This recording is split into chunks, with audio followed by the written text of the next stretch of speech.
이제 분양가는 계속 오르거든요. 지금. 그렇죠. 그래서 내년에도 분양가가 떨어질 거냐 물어보면 아마 한번 또 오를 거라고 이야기할 거예요. 내 집 마련에 또 언제 과연 하는 게 좋은지 그거랑 좀 연결해서 지금부터 한 10년 전에만 해도 정비사업비를 한 700 정도 잡았거든요. 지금 한 잡아야 돼요. 야, 이게 이렇게까지 올라서 될 일인가 하시는 분들이 많았었어요, 실제로. 안녕하십니까. 이준의 부동산 인사이트 시간입니다. 날씨가 정말 덥습니다. 오늘은 여러분들 이 더위를 이길 만큼 귀에 확 들어오는 부동산 좋은 정보 드리도록 하겠습니다. 보통 그 이론과 실물을 다 잘한 분들을 가리킬 때 문무를 겸비했다. 뭐 이런 얘기를 하죠. 오늘 모신 분들이 바로 그런 분들이라고 장담합니다. 우대빵 경제연구소 우리 심영석 교수님이고요. IAU 교수님이십니다. 인터내셔널 아메리칸 유니버시티의 약자고요. 거기서 강의를 하시면서 우대빵 경제연구소 또 이런 실지 업무를 하고 계신 제가 지금 시장에서 안 흔들리고 시장 주의의 역할을 해주시는 몇 안 분의 제가 좋아하는 분이시고요. 우리 정비사업의 재개발 연구의 전영진 대표는 이게 좀 건방진 얘기인데 저보다 이렇게 월등히 많이 아는 사람은 제가 처음 봤습니다. 그래서 항상 막히는 게 있으면 우리 전영진 대표 하면 바로 연도와 법 조문이 나올 정도로 박식합니다. 그리고 또 예전에 아주 예전에 그 뉴타운 신문인가요 그때? 뉴타운 신문을 창간하고 발행했던 분이고 한 번도 정비사업 쪽을 떠나지 않았던 전문가입니다. 우리 백창원 감평사는 우리나라 세 손가락에 드는 삼창 감정평가법인 이사님이고요. 감정평가사입니다. 뭐 아주 저나 개인적이나 공적으로 많은 일을 같이 하고 있는데 아주 스마트하고 일단 말도 잘해요. 말도 잘하기 때문에 앞으로 자주 모시도록 하겠습니다. 자, 시작하도록 하겠습니다. 먼저 신 교수님께 좀 여쭤보겠습니다. 예. 여쭤보기 전에 제가 기사를 두 개 발췌했어요. 하나는 7월 11일 날 난 기사인데요. 서울 아파트값 상승폭 5년 10개월 만에 최대, 전세는 60주 연속 올라라는 기사가 7월 20일 날 전 매체에 뿌려졌었고요. 오늘 아침에 매체에 뿌려진 거 서울 아파트 평당 분양가가 4천만 원 벽 깨졌다. 전월 대비 8.28% 상승했고 지난해 동월 대비 14.86% 상승했다. 이 두 가지 기사를 제가 오늘 모신다 해서 이 기사만 발췌해 왔습니다. 교수님 보시는 뭐 요거에 관련됐거나 내 집 마련에 또 언제 과연 하는 게 좋은지 그거랑 좀 연결해서 브리핑 부탁드리겠습니다. 예, 뭐 저는 그 작년부터 계속 그렇게 이야기해 그렇죠. 왔었는데요. 계속 지금 하셨죠. 그 상승기입니다. 그런데 하락기가 아니고요. 그러니까 올 초도 상승기 상황이었다고 생각하시면 되는데요. 그 상승기가 이제 조정을 받았다고 보시면 되는데요. 이게 이제 금리가 1년 동안 한 7배가 올랐으니까요. 조정을 안 받을 수가 없는 상황이었고요. 그 조정이 이제 끝나고 이제 다시 이제 상승 추세로 이제 그 들어섰다 이렇게 보시는 게 맞고요. 그래서 일단 추세적 상승이라는 건 맞을 수밖에 없는 게 가장 먼저 오른 데가 이제 송파구였는데요. 2월 12일부터 올랐어요. 그러니까 이제 3개월은 훌쩍 넘어섰으니까요. 뭐 추세적 상승이라고 이야기해도 네, 무방합니다. 근데 우리가 이제 앞으로도 오를 거냐가 더 중요한데요. 예. 실제로 이제 주간 기준으로 7월 8일 부동산에서 발표한 그 매매 가격 상승률이 0.24%입니다. 0.24%라고 그러면 주간 단위이기 때문에 잘 이제 굉장히 많이 올랐네요. 그 피부에 안 닿으실 건데요. 이게 한 12% 정도 됩니다. 연율로 환산을 하면. 그러니까 상당히 강한 상승세라고 볼 수 있고요. 가장 상승률이 높은 지역이 이제 서초구하고 송파구인데요. 0.4% 정도 올랐어요. 주간 단위요? 예, 주간 단위입니다. 이거는 연율로 계산하면 한 20% 정도 됩니다. 그래서 지금 이제 상승폭이 이제 그 정도로 이제 확대되어 간다라는 것을 본다 그러면 어쨌든 지금 상승은 추세적 상승이라고밖에 볼 수 없는 상황인 것 지금 이 같고요. 상승률은 한국 예. 부동산원 예, 한국 통계죠. 부동산원의 주간 단위 시세입니다. 음, 그래서 이걸 이제 우리가 연율로 환산을 대략 해보면 대략 이제 피부로 이제 느끼실 수 있고요. 그리고 강남에서부터 시작된 부동산 시장의 흐름이 이제 그 마용성 정도까지는 와 있는 것 같고요. 그 다음 급지로 이제 넘어가는 상태인 것 같아요. 제가 이제 저희 이제 강서 지점에 자주 가 있는데요. 집이 예. 강서 쪽이다 보니까 강서까지는 아직 완전히 그 흐름은 온 것 같지는 않아요. 그래서 마용성하고 강서 그 중간 단계에 지금 있는 것이 아닌가 그렇게 보는데요. 강서는 언제쯤 갈까요? 저도 집에 강서에 강서도 뭐 계속 조금 있으면 이제 분위기는 좋아지겠죠. 근데 최근에 이제 호가를 올린다든지 이런 흐름들은 있는데요. 예, 거래가 맞아요. 이제 강남이라든지 마용성처럼 이제 팍팍 되는 건 아닌 것 같습니다. 그래서 그렇지만 뭐 곧 그 흐름이 이어질 것 같고요. 아시다시피 그 경기도의 이제 핵심 지역들이 과천하고 이제 판교인데요. 그쪽도 분위기는 상당히 좋습니다. 그래서 이미 이렇게 강남에서 시작된 그 흐름이 계속 퍼져나간다. 라고 생각하시면 되는데요. 그게 이제 전형적으로 이제 상승기에서 겪는 현상이라고 볼 수 있고요.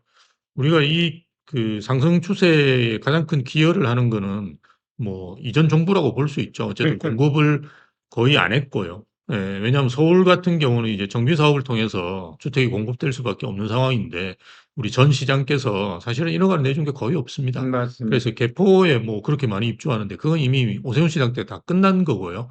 정비 사업은 사실은 뭐 그 10년 이상 걸린다고 보셔야 되니까요. 그래서 그런 차원에서 수급 상황이 무너진 것이 가장 크고요. 그다음에 또 하나에는 우리가 임대차법을 또 들 수밖에 없고요. 그래서 최근에 이제 그 매매 시장은 여전히 이제 그 하락세를 보이고 있는 지역이 수도권에서도 꽤 있습니다. 꽤 있는데 사실 전세는 하락하는 데를 찾아보기가 어렵습니다. 아니, 예. 지방은 하락한 데가 많던데요. 예, 그렇지만 우리가 일단 평균적으로 본다 그러면 예, 예. 지방도 최근에는 이제 많이 분위기는 좋아지는데 제가 이제 주로 말씀드린 건 이제 수도권. 수도권. 예, 수도권에서는 사실은 하락하는 데를 찾기가 힘들 네, 정도로 맞습니다. 그리고 우리가 작년만 하더라도 상당히 그 전세가 안 좋았었어요. 맞습니다. 연율 기준으로 본다 그러면 경기도가 12% 떨어졌거든요. 그런데 올해 들어서 1.8% 올랐으니까요. 이게 뭐 어느 정도 이제 작년하고 이 그 차이를 우리가 살펴볼 수 있는데요. 상당히 이제 차이가 납니다. 그래서 전세가 상승하면서 사실은 이런 부분들이 매매로 전환된다든지 이런 수요들이 생긴 부분이 분명히 있는 것 같고요. 그래서 그런 두 가지 차원 그리고 뭐 금리가 어쨌든 아직까지는 가장 큰 변수라고 볼 수 있는데요. 저번 주 기준으로 보더라도 한 2.8% 9%가 하단입니다. 금리의 최하단. 물론 이제 그거는 장애우이시면서 그 국토부의 전자계약을 하고 월급 통장을 만들고 뭐 이런 걸 온갖 걸 다 하셔야지 겨우 받을 수 있는 수준입니다. 그래서 그 일반인들이 가서 받으실 수 있는 하단이 주택담보대출을 한다 그러면 한 3.3% 정도 됩니다. 근데 그 3.3%도 우리가 예전에 거의 7% 6% 같은 데 그랬죠. 수준을 비하면 거의 반토막 나 있는 상황입니다. 그래서 이제 금리는 부담된다는 것보다는 적응해 가는 단계로 이제 넘어가는 것 같아요. 또 조금 완화 기조도 보이는 것 같아요. 한국은행. 예. 근데 아마 최근에 다시 또 이번 주부터는 좀 쪼을 가능성이 있고요. 하단 2%는 없애라고 한 것 같아요, 정부에서. 그래서 아마 하단이 이제 3%대로 올라갈 것 같고 그리고 뭐 아직은 적용은 안 되는데요. 뭐 9월로 연기가 됐지만 스트레스 DSR이 이제 적용이 되면 아무래도 이제 뭐 금리가 올라간다고 보시는 게 맞거든요. 그리고 금리 올라가는 것보다는 오히려 이제 대출 규모가 줄어드는 것이 더 그렇죠. 큰 영향이 좀 있겠죠. 그런데 최근에 이제 대출 받는 분들을 보시면 대부분 고정금리로 많이 받으십니다. 이게 혼합형이라고 생겼는데요. 이게 고정금리 5년 하고 그다음에 이제 바꿀 수 있는 거를 많이 받으시는데 거의 90% 가까이 됩니다. 그리고 고정금리가 지금은 변동금리에 비해서 거의 1%가 싸고요. 그래서 고정금리 상황이라 그러면 스트레스 DSR을 적용한다고 하더라도 사실은 뭐 큰 영향은 없을 거라고 보고요. 어쨌든 이제 대출은 쪼이고 뭐 늘리지는 않겠지만 어쨌든 쪼이고 완화하고 뭐 이렇게 하더라도 사실은 이제 금리는 적응하는 수준으로 넘어가 있는 상태라고 볼 수 있거든요.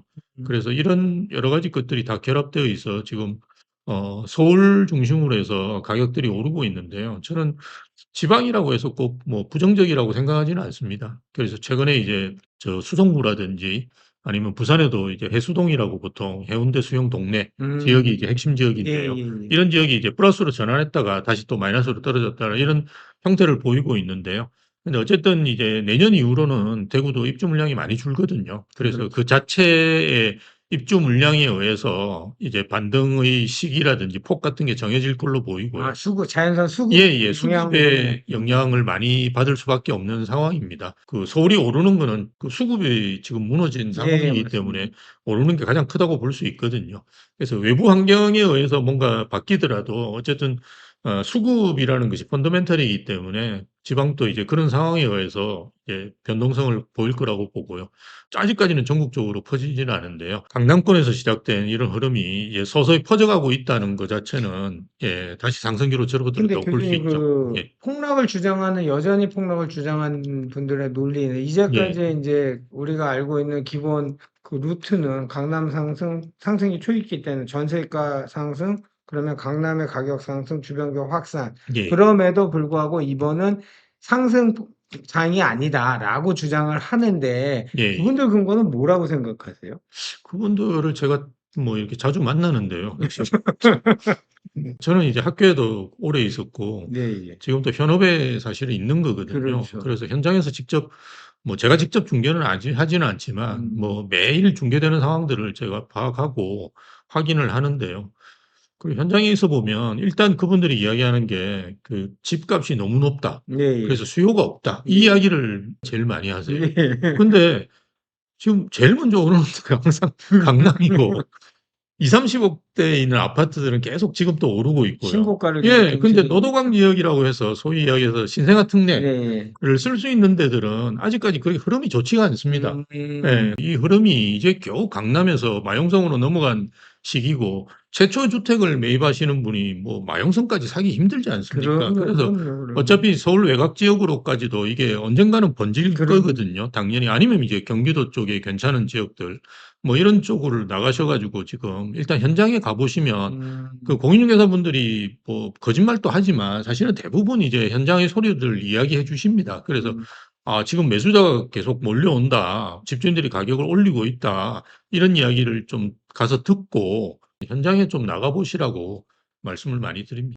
자, 이건 세 분한테 한번 공통 질문 하나 드릴게요. 서울 아파트 평당 분양가 4천만 원 벽 깨졌다. 요 내용이 우리 신 교수님한테 여쭤보고 싶은 거는 이 가격 자체가 너무 높다. 그래서 예. 살 사람이 없다. 예, 예. 라는 거하고도 같은 얘기잖아요. 뭐 그렇게 볼 수 있죠. 예. 너무 높으니까 못 산다. 그 질문 예. 어떻게 생각하는지 드리고 싶고요. 우리 전영진 대표는 한 20몇 년, 거의 30년 가까이 이제 재개발 이쪽에 계셨잖아요. 네. 그럼 이 시기가 분명히 예전에도 있었단 말이죠. 분양가가 고분양가고 건축비가 올라서 뭐 이런 시기가 있었을 거란 말이죠.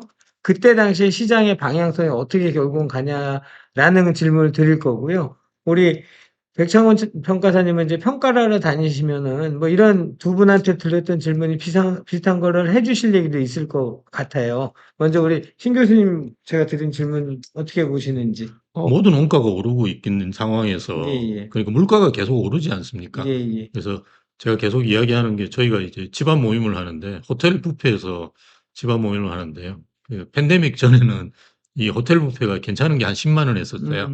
지금은 20만 원 정도 합니다. 그렇죠. 예, 그래서 2배가 올랐는데요. 그런데 뭐 그나마 좀 비싼 재화로서 제가 비교를 해봤는데요.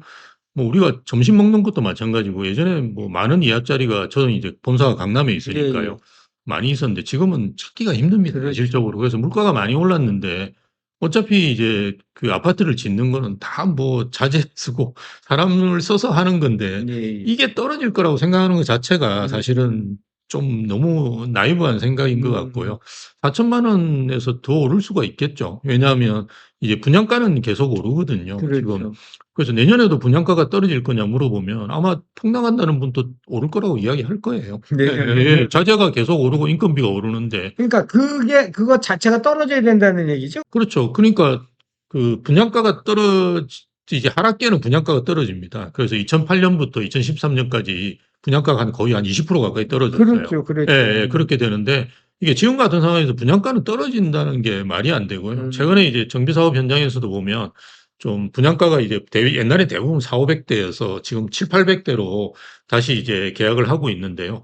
최근의 추세는 빨리 계약하는 추세예요. 그럼 맞아요. 예, 그냥 받아들이는 추세. 네. 왜냐하니까 이제 가격이 꽤 올랐으니까 그게 이제 분양도 될 거고, 맞아요. 예, 자기 시세 차익도 좀 날 거라는 생각. 그래서 이게 시장이라는 게 이제 그런 식으로 움직이거든요. 그래서 이게 뭐 4천만 원이든 5천만 원이든 공사비를 흡수하면서 어쨌든 가격이 오르는 형태, 그게 이제 물가 상승이라는 것이 다 그런 게 그렇죠. 아니겠습니까? 우리 뭐 그 건설 현장뿐만이 아니라 모든 제조업 현장에서도 비슷한 거거든요. 맞습니다. 예, 가격이 오르는 방식이. 그러니까 이게 4천만 원이라는 것이 조금 뭐 어떻게 충격적으로 받아들일 수도 있는 분들도 계시겠지만 여기서 멈추지는 않을 거라고 저는 그렇죠. 생각합니다. 떨어질 요인이 예, 없으니까. 떨어질 요인이 뭐 거의 없고요. 예. 최근에 이제 임금비가 많이 오르는 부분도 보면 규제가 이제 많이 생기다 보니까 환경이나 안전에 대한 규제 때문에 임금비가 많이 올라가거든요. 요즘은요, 감리자 붙어가지고 기간 대비 하여튼 파트들이 각 파트에 감리가 다 생겨가지고요. 비용이 말도 못한답니다. 대부분 이제 7,800에서 수조한 그러니까 할 수 없이 7,800에서 공사를 하는데 이 공사비도 그 남는 게 아니랍니다. 그래서 지금 현재 더 이상 도급을 그러니까 수주를 안 하고 있다라는 게 대부분의 건설회사의 그 상황이거든요. 그리고 계속 그런 주택 사업 쪽은 이제 구조조정을 이제 계속 많이 하는데요. 7,800에 돈이 된다 그러면 하겠죠. 계속. 그렇죠. 근데 1,000만 원인데도 이게 될까 말까라는 상황이랍니다. 그래서 그런 지금 상황인데 그러니까 소위 이야기해서 4천만 원도 지금 현재 수준에서 보면 비싸겠지만 1년이나 2년 후에 본다 그러면 굉장히 저렴한 가격일 수 있다는 겁니다. 자, 전영진 대표 아까 질문드린 거 예전에 어떤 시기에 기억나는 시기가 있었어요? 이 분양가 공사비나 직접비가 올라서 분양가가 너무 뛰어서 막 이런 당연히 있었겠죠. 그러니까 제가 처음에 이쪽에 일을 시작했을 때 96년도에 표준 건축비가 190만 원이었거든요. 아, 그래요? 네, 근데 한 번도 안 오른 적이 없고, 그리고 실제로 공사를 해보면 공사비가 그냥 일반 뭐 재개발 정비 사업이 아니더라도 지금 뭐 한 6, 700은 그냥 기본적으로 다 넘어가고 그러네요. 있고요. 제가 이제 사업성 분석, 정비 사업성 분석을 할 때 기본적으로 한 지금부터 한 10년 전에만 해도 정비 사업비를 한 700 정도 잡았거든요. 지금 한 1200 잡아야 돼요. 뭐 제가 보기에는 거의 아까 외식비 말씀하셨는데 그냥 기본적으로 한 10년 전에 비해서 한 2배는 다 오른 것 같아요. 근데 금리도 마찬가지고 우리 예전 때는 제가 좀 너무 옛날 사람이 되는 것 같은데 돈을 빌릴 때 뭐 3.4, 뭐 4.5가 아니고 1부, 2부, 3부였거든요. 다 그렇게 빌렸죠. 예. 그러니까 지금 금리랑은 비교할 수가 없는 금리인데 말씀하셨던 저는 그게 적응의 문제라고 보여지고 적응. 예, 적응의 문제라고 보여지고 적응하지 못하는 단계는 분명히 뭐든 있어 왔으니까 적응이 되고 나면은 그다음부터는 좀 무섭지 않을까. 저는 상승론자도 또는 거꾸로 하락론자도 제가 보기에는 어느 때는 맞고 어느 때는 틀리겠죠. 인디안 기부제죠. 그런데 아이, 그러니까 결국은 대응론으로 가야 되는 게 맞지. 예, 상승론이나 하락론으로 가면 안 되겠죠. 주택은 그렇게 하면 안 된다고 제가 그랬잖아요. 주택은 필수제이고 그리고 1주택을 구입함으로써 받는 거는 나중에 시세 차이가 다른 문제고 가족이 구성원들이 갖는 그 심적 안정감은 이거는 돈으로 환산할 수 없는 거거든요. 그러니까 주택을 하나를 구입하는 거 갖고 장난치면 안 된다는 얘기예요. 제 얘기는 그 지역이 어디든지 간에. 저한테 말씀하시는 이제 예전에 어떤 일이 있었느냐에 대한 골자를 보면 예. 그러면 저는 그게 상승도 있었고 하락도 있었고 또 건축비가 오르기도 하고 네네. 또 떨어진 적도 있었고 그런데 제가 여지껏 경험해 보면 인플레는 못 이기더라. 그러니까 결국은 집값은 올라오는 인플레의 영향을 받을 수밖에 없고 거기에서 저희가 하락론을 주장해도 안 되고 상승론을 주장해도 안 되고 대응을 해야 되는데 대응이라기보다 우리는 적응을 하고 있더라는 게 저희 그동안의 경험인 것 같아요. 적응한다. 좋은 말입니다. 백창훈 감평사님, 이사님도 뭐 한 말씀 해주실 수 있어요? 두 분 얘기 중에? 네, 저희도 뭐 이런 일을 하다 보니까 예, 예. 사실 감정평가사들이 중이 제 머리를 못 깎는다고 항상 이렇게 투자를 할 때 보면 보수적으로 좀 접근을 하는 것 같아요. 그래서 저희도 처음 제가 업무를 시작한 게 한 2012년도 시작했었는데요. 그때 뭐 단독주택 건축비를 평당 한 400만 원 정도 본 것 같아요. 지금은 뭐 거의 2배 이상 뭐 꽤 한 1,000만 원 정도는 그래야지 단독주택 지을 수 있는 걸로 확인을 하는데요. 12년도부터 사실 부동산 시장이 그냥 꽤 지루한 뭐 장을 좀 보이다가 한 5년 정도 뒤부터 가격 상승이 좀 있었잖아요. 그때도 뭐 평가사들은 이제 거래가 많아지면 그에 따라 업무가 좀 많아지기 때문에 시장의 어떤 변화를 좀 먼저 보게 되는데요.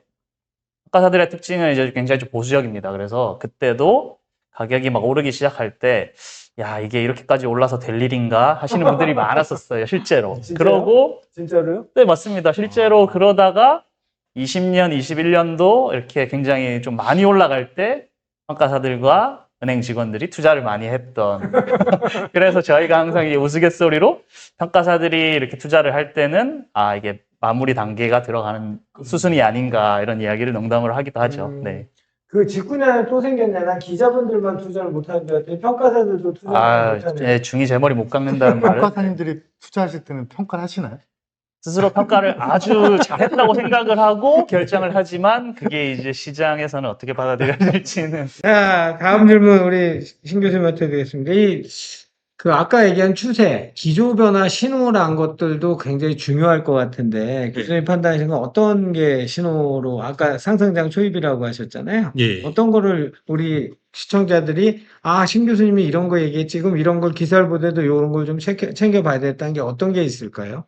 그러니까 제가 보는 세 가지 변수는 이제 입주 물량입니다. 처음에. 입주 물량. 예. 근데 서울 아파트 입주 물량을 보시는 게 제일 중요하고요. 예, 예. 왜냐하면 뭐 연립도 많이 입주를 요즘은 이제 상황은 많이 바뀌었는데 그렇죠. 예. 근데 아파트가 대부분 이제 선호하시는 상품이기 때문에 맞습니다. 서울에 아파트가 어느 정도 입주하느냐 이걸 보시는 게 첫 입주 번째고요. 물량. 예. 그다음 아무래도 뭐 유동성이겠죠.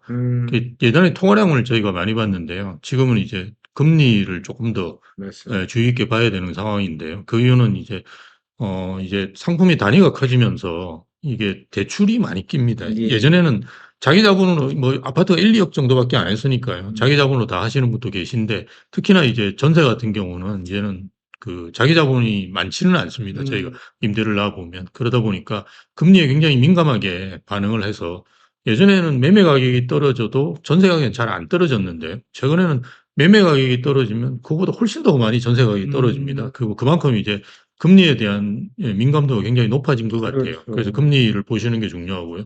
그다음 경기를 보셔야 되는데요.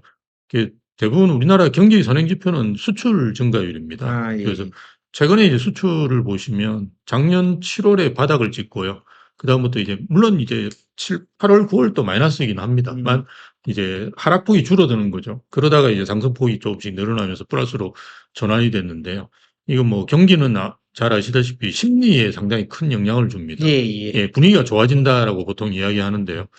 물론 이제 수요에 이제 많이 영향을 주는 요소이긴 한데 일단 전체적으로 이제 시장의 분위기를 좋게 만드는 요소가 되고요. 그래서 이 세 가지 변수를 보면 잘 아시다시피 수급도 이미 무너졌고요. 그리고 금리도 이제는 적응하는 단계로 들어가고 통화량은 계속 늘어나고 있습니다. 지금 4월 기준인가 4,000조가 넘었거든요. M2라고 하는 M2. 우리가 광의 통화량을 많이 보는데요. 근데 이게 어느 정도 수준이냐 그러면 우리가 참여정부 2005년도에 1,000조였어요. 그러니까 한 4배 정도 늘어났고 계속 이제 늘어나고 있다. 라고 보시면 되고요. 이게 통화량이 줄면 사실은 시중에 이제 돈이 줄어드는 거니까요. 그렇죠. 좀 부동산 시장에는 긍정적이지는 않습니다. 근데 계속 일단 통화량은 늘어나고 있고요. 그다음 수출 증가율도 아까 말씀드렸듯이 좋아지는 상황이기 때문에 어쨌든 미래 지표를 보더라도 사실은 뭔가 이렇게 부정적인 지표를 찾기가 되게 힘든 상황이다. 그래서 그런 걸 본다 그러면 계속 상승세로 갈 건데요. 그 전세를 조금 더 이야기를 해볼 필요가 있는 것 같아요. 전세 거래량은 지금 계속 줄어들고 있고요. 매매 거래량은 계속 늘어나고 있습니다. 전세와 매매의 차이가 서울 같은 경우는 작년 12월 달에 한 12,000건 정도 됐었는데요. 지금 6월 달, 아직 6월 달은 이제 7월 달이 다 집계가 돼야 되는데요. 이미 뭐 아시다시피 매매 거래량은 6,000건이 넘었었는데요. 전세 거래량은 한 8,000건대 머물고 있어요. 그래서 2,000건으로 줄었습니다. 차이가. 그래서 옛날 12,000건에서 2,000건으로 줄었으니까요. 전세 거래량의 줄어드는 속도가 상당히 크고 매매 거래량이 늘어나는 속도가 빠르다. 그러니까 소진되면서 매매가 되는 그렇죠. 그래서 지금 현재 그런데 이게 3월까지도 보면 그래도 한 9,000건, 8,000건 정도 차이가 있었어요. 그런데 이제 전세 거래량이 급격하게 줄어들기 시작하는 시점이 이제 4월, 5월, 6월입니다. 그래서 처음에 이제 시장에 들어왔던 사람들은 저희가 이제 제가 상담을 해본 결과로는 대부분 갈아타기 수요가 많았었어요. 아무래도 올 초에도 이제 상승한다는 생각을 거의 못 하시거든요. 못 하셨던 분이 많았던 것 같습니다. 그래서 그나마 이제 뭐 좀 2, 3억이나 1, 2억을 내고 내가 이제 상급지로 갈아타기 하실 분들은 그나마 이제 한번 사봤으니까 경험상 이제 갈아타기 하실 수 있는 상황이었고요. 4월, 5월, 6월로 넘어오면서 이제 전세 수요가 매매로 전환되는 게 상당히 많이 늘어나고 있습니다. 그 이유는 이제 계약갱신 청구권을 쓴 매물, 즉 4년이 임대차법을 제정한 지 4년이 지난 매물들이 나오기 시작하는데요. 전세 시장이 일단 상승기고, 그리고 4년 동안 사실은 집주인들이 거의 못 올렸습니다. 예, 그러니까 아시다시피. 예, 왜냐하면 역전세난이 한 2, 3년 전에 있었거든요. 그렇죠. 그래서 지금 못 올린 4년, 앞으로 올려야 되는 4년, 8년치를 지금 올리려고 작정을 하고 내보내고 있는 상황이거든요. 예, 그래서 시장에서는 전세가 나오면 지금 바로바로 계약이 됩니다. 그래서 그런, 주로 아파트죠? 예, 아파트입니다. 제가 말씀드리는 건 다 아파트 상품이고, 연립이나 뭐 오피스텔은 지금 전세가 거의 없습니다. 예, 비아파트는 지금 그건 다 월세로 지금 전환을 할 수밖에 없고요. 예, 그런 상황인데요. 그래서 전세에서 이제 매매로 예, 거래되는 수요가 상당히 많이 늘어나고 있고요. 또 최근에는 갭 투자도 조금씩 늘어나고 있습니다. 아. 예, 갭 투자가 사실은 많이 줄었는데요. 저희도 뭐 100건 거래하면 갭 투자가 2-3건 정도 있을까 말까였어요. 그런데 최근에 조금 늘어나고, 또 예전에 이제 주전 거래라 그래서 주인이 전세로 들어오는 거래가 최근에 한두 건씩 늘어나고 있습니다. 그래서 아, 시장이 이제 뭔가 좀 바뀌어가고 있구나라는 걸 이제 좀 느낄 수 있고요. 그러니까 앞에서 말씀드렸던 우리가 변수들은 대부분 이제 좀 거시 변수입니다. 그래서 우리가 좀 선행지표 성향으로 좀 그 미시적인 변수도 좀 보셔야 되는데요. 예, 제 핵심이 이제 말씀드렸던 거래량인데요. 예. 거래량 중에서 뭐 앞에서 쭉 찾아보시면 다 잘 나올 건데요. 그 저희도 이제 그 거래를 많이 하다 보니까 요즘은 이제 집주인 인증을 해 놓으면 거래가 되면 이렇게 네이버에서 알려줍니다. 그래서 그걸 집계를 하는 통계가 데이터가 있는데요. 5월 달에 400건이었는데요. 6월 달에 벌써 이제 500건입니다. 그래서 이게 지금 6월 달에도 그 뭔가 당연히 분위기가 좋지만 7월 달까지도 좋을 거다. 왜냐하면 6월 달 거래된 건 대부분 7월 달에 신고를 합니다. 그렇죠. 예. 그래서 또 지금 같은 상승기 때는 그 공인중개사분들이 빨리 신고를 안 합니다. 빨리 신고를 하면 이게 집주인들이 자꾸 가격을 올리기 때문에 그렇죠. 예, 한 달 꽉 채워서 심지어는 과태료를 내고도 예전에 보니까 늦게 하는 경우 있습니다. 그게 이제 지역에 사모임들이 있는데요. 거기서 그냥 너 늦게 신고하는 데 따라서 과태료 뭐 500만 원이다 그러면 내가 다 걷어서 물려줄 테니까 2달 있다가 신고해라. 막 이렇게 하는 거예요. 예, 그런 경우도 많이 있습니다. 그래서 사실은 7월 달에도 이렇게 거래가 많이 될 거라고 저희는 판단하고 있는데요. 분위기가 너무 달라지고 있다라는 걸 좀 인식하실 필요가 있는 것 같습니다. 알겠습니다. 우리 신 교수님께 드릴 마지막 질문은 투자 유망 지역과 상품인데요. 요거는 마지막 히든 카드로 제일 귀가 쫑긋할 만한 얘기니까 신 교수님 마지막 히든으로 하겠습니다. 다음 우리 전영진 대표께 질문 좀 드리겠습니다.